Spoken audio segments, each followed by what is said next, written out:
ராமன் என்ற ஒரு இளைஞன் இருந்தான். அவனுக்கு திறமை இருந்தாலும் மனம் எப்போதும் குழப்பத்திலேயே இருந்தது. ஒரு வேலை செய்யும்போது மற்றொரு வேலை நினைவுக்கு வரும். ஒரு கனவைத் துரத்தும்போது அடுத்தது தோன்றும். எனக்கெதுவும் சீர்பிடிக்கல என்ற எண்ணம் அவனை தினமும் அழுத்தம் கொடுத்தது. ஒருநாள் அவன் தந்தை அவனை அழைத்து காட்டுக்குள் அழைத்துச் சென்றார். அங்கு ஒரு பழைய கிணறு இருந்தது. தந்தை ராமனிடம் ஒரு காலி குடமும் ஒரு நிரம்பிய குடமும் கொடுத்துக் கேட்டார். ராமா, இந்த 2 குடங்களை கிணற்றின் அருகே வைத்து கவனிக்கிறியா? ராமன் கவனித்தான். சில நிமிடங்களில் நிரம்பிய குடம் காற்றில் அசைந்து கீழே விழுந்துவிட்டது. ஆனால் காலி குடம் அசைந்தாலும் இடம் மாறவில்லை. தந்தை சிரித்து கேட்டார்.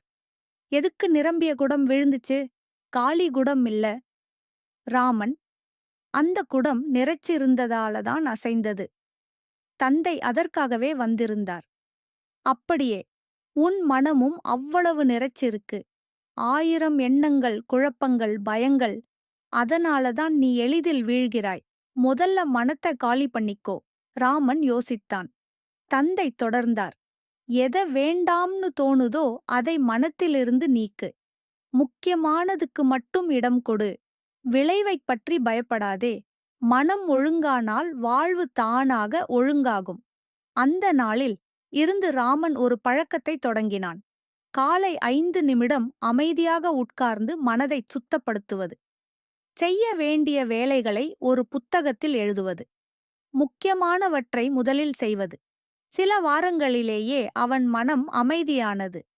அவனின் வேலைகள் சிறப்பாக நடந்தன. முன்பு குழப்பத்தால் தோல்வியடைந்தவன் இன்று ஒழுங்கின் சக்தியால் வெற்றி கண்டான். ராமன் உணர்ந்தது ஒன்று மட்டும்.